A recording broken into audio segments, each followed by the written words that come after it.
In today's video, I'm going to teach you how to build a PDF contract generator in n8n.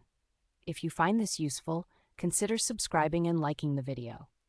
Now, n8n is a powerful tool that allows you to automate workflows in an intuitive way, and creating a PDF contract generator can be a game changer for your business or personal use. So let's dive right in. First, we need to set up n8n on your system. You'll want to start by signing up if you haven't already. You can either use the cloud version or host it locally, which I'll leave up to you based on your preferences. Once you're in, the dashboard will be your playground for creating workflows.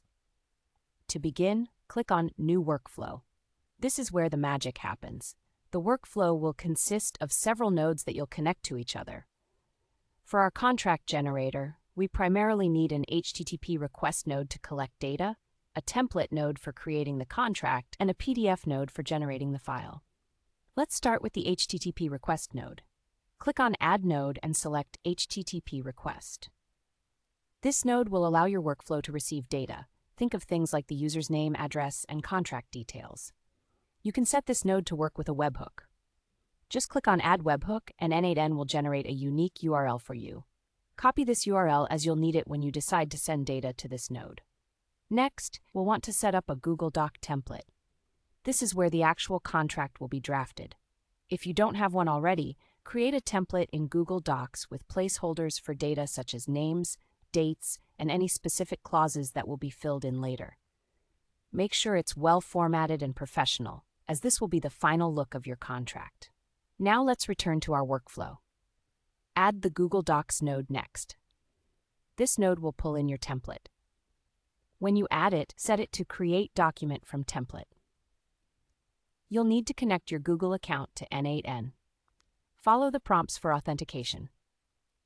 After you've connected your account, you'll be able to select your document template.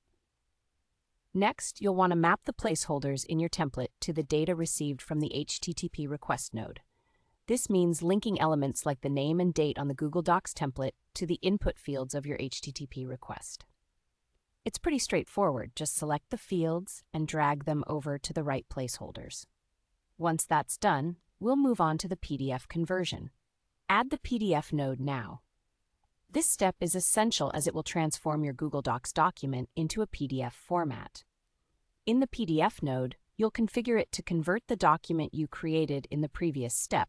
You just need to point it to the document you generated from the Google Docs node. Finally, we need to ensure that the PDF can be sent or stored. You can add nodes for services like Dropbox, Google Drive, or even email it to yourself directly with an email node if you'd like. This adds an extra layer of convenience. Once everything is connected, make sure to save your workflow and activate it. You can test it by sending a request to the webhook URL with sample data. If everything goes well, you should receive a PDF contract generated on the other end. And there you have it, a fully functional PDF contract generator using n8n that can save you a ton of time and streamline your processes. I hope you found this tutorial helpful. Don't forget to like and subscribe for more helpful tools and tutorials in the future.